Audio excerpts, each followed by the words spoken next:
बिस्मिल्लाहिर्रहमानिर्रहीम। अस्सलाम वालेकुम नाज़रीन, मैं हूं आपका मेज़बान एडवोकेट सईद यज़दान बुखारी और आप देख रहे हैं हमारा यूट्यूब चैनल लीगल एनालिसिस। नाज़रीन, आज हम बात करेंगे ब्रॉडशीट कमीशन इंक्वायरी के सरबराह की तकर्री को इस्लामाबाद हाई कोर्ट में चैलेंज किया गया है, जिसका फैसला जारी किया गया है चीफ जस्टिस अतर बिन की जानिब से, जिसकी तफसीलात जानते हैं हम एडवोकेट अब्दुल गफ्फार से।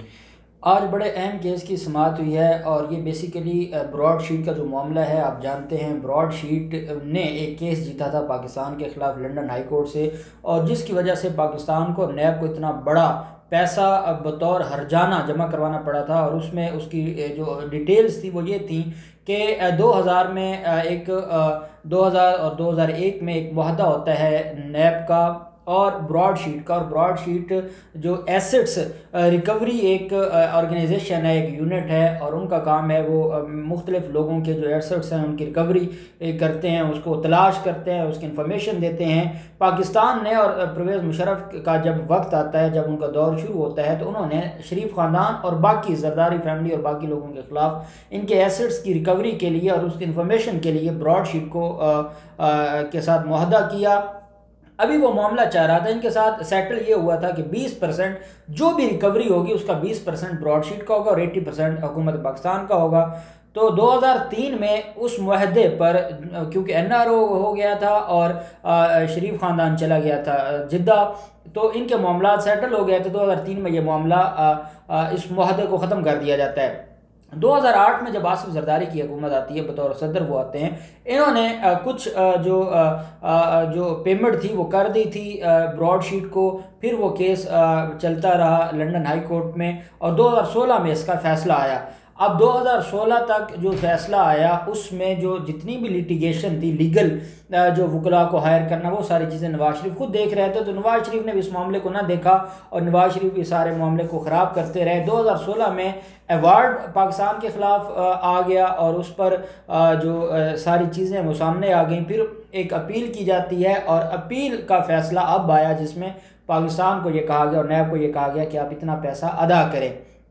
अब जब ये सारा मामला खुलकर आया और ब्रॉड शीट के जो कावे मुस्वी हैं उन्होंने खुलकर बता दिया कि हमने ये चीज़ें रिकवर कर ली थी, हमने इन चीज़ों का पता लगा लिया था, हमने इन चीज़ों की इंफॉर्मेशन पाकिस्तान की हुकूमत को दे दी थी, हमने डॉक्यूमेंट्स दे दिए थे, हमारे पास एविडेंसेस थी। क्योंकि जब ब्रॉड शीट का पाकिस्तान के ख़िलाफ़ फैसला आता है तो शरीफ ख़ानदान, नवाज शरीफ और मरीम नवाज़ बड़ी खुशियाँ मनाते हैं कि हमारे ख़िलाफ़ जिस कंपनी को हायर किया था उस कंपनी को हर्जाना देना पड़ गया, लेकिन हमारे ख़िलाफ़ कोई भी एक ढेले की करप्शन भी साबित ना हो सकी। उस पर फिर कावे मूसवी बोले थे और उन्होंने कहा था कि ये झूठ बोल रहे हैं, इनके खिलाफ काफ़ी एविडेंस थी, काफ़ी चीज़ें थी और हम वो सारी चीज़ें सफ़े मिसल पे ले आए हैं। अब जब ये मामला आया तो हुकूमत पाकिस्तान और वज़ीर आज़म इमरान खान साहब ने एक कमीशन मुकर्रर किया कि वो इस मामले को देखेगा, इंक्वायरी करेगा कि मुआहदा क्या हुआ था, मुआहदा करने वाले कौन थे, मुआहदा तोड़ने वाले कौन थे, उनका बेनिफिशरी कौन था, कैसे पहले 2008 में पेमेंट की, फिर कैसे केस को ख़राब किया, कैसे केस को पाकिस्तान के ख़िलाफ़ किया, ये सारी डिटेल्स सामने आनी थी। और फिर जो डॉक्यूमेंट्स आए थे उनकी तरफ से, ब्रॉड शीट की तरफ से, उनका भी जायज़ा लेना था। इसके लिए एक कमीशन मुकर्रर किया जाता है जिसके सरबराह साबिक जस्टिस हैं, जस्टिस रिटायर्ड अजमत सईद शेख साहब की सरबराही में ये कमीशन मुकर्रर किया जाता है। आज उसके ख़िलाफ़ एक दरख्वास्त गई थी कि अजमत सईद शेख को जो बतौर जो हेड उस कमीशन का मुकर्रर किया गया, ब्रॉड शीट इंक्वायरी कमीशन का, उसको चैलेंज किया गया था। आज ये सलीमुल्लाह खान है, एक शहरी है। बेसिकली आप जानते हैं कि जब ब्रॉड शीट का मामला आया और शेख अजमत सईद की तकर्री का मामला आया, पाकिस्तान पीपल्स पार्टी भी चिल्लाई और जो पाकिस्तान मुस्लिम लीग नून है उन्होंने भी इसको, मरीम नवाज़ ने तो धमकी दी थी कि आप बेहतर है इस मामले से पीछे हट जाएं, और फिर JUIF की तरफ से भी इन चीज़ों पर तनकीद की गई थी। अब सलीमुल्लाह खान तो एक नाम है, बेसिकली इसके पीछे अपोजिशन थी, PDM और नून लीग वगैरह थे। इन्होंने दरख्वास्त फाइल की। जब चीफ जस्टिस अतर मिनल्ला साहब के पास आज इस केस की समाअत हुई तो चीफ जस्टिस अतर मिनल्ला साहब को ये कहा गया कि ना आप ये केस सुने और ना 7 और जजेस का नाम दिया गया कि ना वो ये केस सुने, किसी और के पास ये केस फिक्स किया जाए। चीफ जस्टिस अतर मिनल्ला साहब ने कहा भी आपका दिमाग तो ठीक है, अगर आपने सबके खिलाफ ही आपका ये एलिगेशन है या आपको कोई भी पसंद नहीं है तो क्या अदालतें यहाँ आपकी मर्जी के लोगों को केसेस भेजने के लिए बैठी हैं, या आप जिसको पसंद करते हो, ये हाई कोर्ट है, कोई सिविल कोर्ट तो नहीं है, आपने ये क्या ड्रामा रचाया। खैर काफ़ी देर जो वहाँ पर मामला गर्म हुआ चीफ जस्टिस अत्तर मिनल्ला साहब ने दरख्वास्त के जो काबिल समात है या नहीं है उसके ऊपर फैसला महफूज कर लिया था, जो आज थोड़ी देर पहले फैसला सुनाया गया। ये 4 सफ़ात पर मुश्तमिल फ़ैसला है चीफ जस्टिस अत्तर मिनल्ला साहब की तरफ से, और चीफ जस्टिस अत्तर मिनल्ला साहब ने जो दरख्वास्त थी उसको मुस्तरद कर दिया, नाकाबिल समात डिक्लेयर कर दिया। और चीफ जस्टिस अत्तर मिनल्ला साहब ने इसमें एक बात लिखी कि एक तो जो पिटिशनर थे वो 7 जजेस पर समेत चीफ जस्टिस के बाकी 7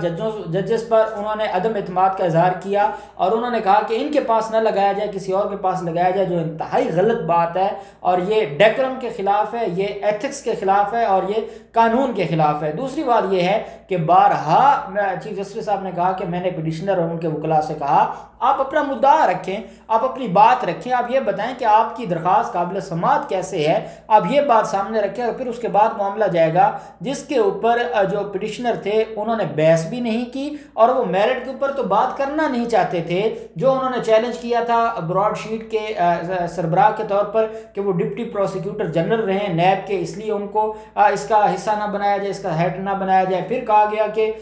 जब जज रिटायर होता है तो विद इन 2 ईयर रिटायरमेंट के बाद उनकी तकर्री नहीं हो सकती। मुख्तलिफ पॉइंट्स थे, असल में बड़े कमज़ोर पॉइंट्स थे और इनकी बुनियाद पर नहीं हो सकता था। अब एक जस्टिस रिटायर है और वो जस्टिस जिन्होंने पनामा पेपर्स जैसे जजमेंट तहरीर करवाने में जिनका हाथ है, नवाज शरीफ को नहल करवाने वाली जो जजमेंट है, लैंडमार्क जजमेंट है, उसमें उन्होंने पार्टिसिपेट किया था। तो उनको नहीं पता था कि जज की रिटायरमेंट के बाद कब तक कौन सी जो तकर्री है वो हो सकती है, कौन सी नहीं हो सकती। ये कमीशन मुकर्रर हुआ है, ये कौन सा उनको कोई अपॉइंटमेंट दे दी है या कोई उनको नौकरी दे दी है या उनको कोई ऐसी जो ओहदा दे दिया गया है। ये तो एक इंक्वायरी थी और इंक्वायरी का हेड बनाया गया था, ये एलिगेशन था। तो चीफ जस्टिस अत्तर मिनल्ला साहब का ये कहना था कि उन्होंने मेरिट के ऊपर बात ही नहीं की। जब उनसे बात करते थे वो अगली बात करते थे कि नहीं जी हम मेरिट की तरफ नहीं आना चाहेंगे, हमें तो आप पर इतराज़ है, उन 7 जजेस पर इतराज़ है और किसी और जज के पास भेजे। तो अदालत ने कहा कि क्योंकि उन्होंने मेरिट के ऊपर बहस नहीं की, बारहा उनसे कहा, और बादी नज़र में जो उनकी दरख्वास्त है उसमें कोई वज़न नहीं है, और जो इन्होंने पिटिशन है अदालत ने वो पिटिशन खुद पढ़ी है और उनकी पिटिशन को ही उनके आर्गूमेंट्स कंसीडर करते हुए अदालत इस नतीजे पर पहुंची है कि ये कोई केस है ही नहीं और ये नाकाबिल समात है और इसकी कोई हैसियत नहीं है, और अदालत ने वो उसको मुस्तरद कर दिया और अदालत ने उस मामले को बिल्कुल ख़त्म कर दिया। अब ये आज तो क्योंकि नून लीग की तरफ से और बाकी जो पोजीशन है उनकी तरफ से ये डिस्कस हो रहा था कि ब्रॉडशीट मामले को हम चैलेंज करेंगे और जो इस्लामाबाद हाई कोर्ट है वो उसको उड़ा के रख देगी, अजमत सईद की जो सरबराही है इस इंक्वायरी कमीशन से वो ख़त्म हो जाएगी। और उनको जो खौफ था उस खौफ की बुनियाद पर वो ये चाह रहे थे कि अजमत सईद शेख से जान छूट जाए, क्योंकि पनामा पेपर्स हूँ या जो दूसरी तरफ हम देखते हैं सुप्रीम कोर्ट में जो नवाज शरीफ को डिस्क्वालीफाई करने का मामला था, तो उस पर अजमत सईद के जो आर्गूमेंट्स थे, जो अजमत सईद ने जो अपना नोट्स लिखे थे वो बड़े ही इंतहाई अहम थे और इससे वो डरे हुए थे। अब जब अजमत सईद को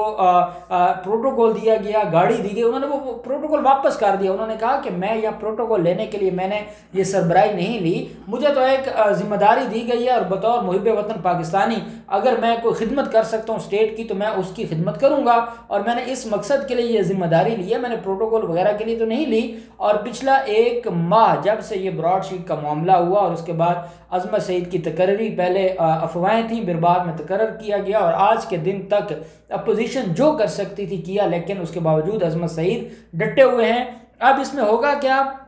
सिंगल बेंच था चीफ जस्टिस अत्तर मिनल्ला साहब का, उन्होंने दरख्वास्त नाकाबिल समात करार दे दी। अब ये इंट्रा कोर्ट अपील फाइल करेंगे, इंट्रा कोर्ट अपील जाएगी 2 रुकनी बेंच डिवीजन बेंच के पास। अब इंट्रा कोर्ट अपील भी अल्टीमेटली जजेस के पास फिक्स किसने करनी है, चीफ जस्टिस अत्तर मिनल्ला साहब ने करनी है। अब चीफ जस्टिस अत्तर मिनल्ला साहब अपने पास खुद उस बेंच का हिस्सा नहीं बनेंगे, लेकिन उन 7 में से किसी और को बनाएंगे जिनके ऊपर पहले एतराज़ उठ चुका है और जिनके ऊपर ये एतराज़ कर चुके हैं, तो वो मामला फिर भी वहीं खड़ा होगा। और ये जो समझे थे कि शायद इनको इस्लामाबाद हाई कोर्ट जाती स्टे दे देगी, और जैसे इन्होंने शुगर कमीशन को इतनी देर लटकाया और उसमें इतना बड़ा रिलीफ ले लिया, कभी एक हाई कोर्ट में, कभी दूसरी हाई कोर्ट में, कभी तीसरी हाई कोर्ट में, तो ये चाह रहे थे कि ये जाएंगे इस्लामाबाद हाई कोर्ट और इनको वहाँ भी इतना बड़ा रिलीफ मिल जाएगा इस मामले पर। लेकिन चीफ जस्टिस अत्तर मिनल्ला साहब इस मूड में नहीं थे, उनकी दरख्वास्त मुस्तरद कर दी है। अब देखते हैं इस दरख्वास्त के फ़ैसले के ख़िलाफ़ वो किस फोरम पर जाते हैं, क्या वो इंट्रा कोर्ट अपील करने जाते हैं या वो इंट्रा कोर्ट अपील नहीं करते और किसी और हाई कोर्ट में ये दरख्वास्त फाइल करते हैं, वो दोबारा लाहौर हाई कोर्ट में आ जाएँ, सिंध हाई कोर्ट में चले जाएँ, क्या वो किसी और अदालत में जाएंगे, किसी और हाई कोर्ट में जाएंगे, यहाँ इंट्रा कोर्ट अपील में आएंगे, इसकी जो डिटेल्स होंगी हम आपके साथ शेयर करेंगे। जी तो नाज़रीन, ये था हमारा आज का मौजू। हम कल नए मौजू के साथ हाजिर होंगे। अल्लाह हाफ़िज़ नाज़रीन।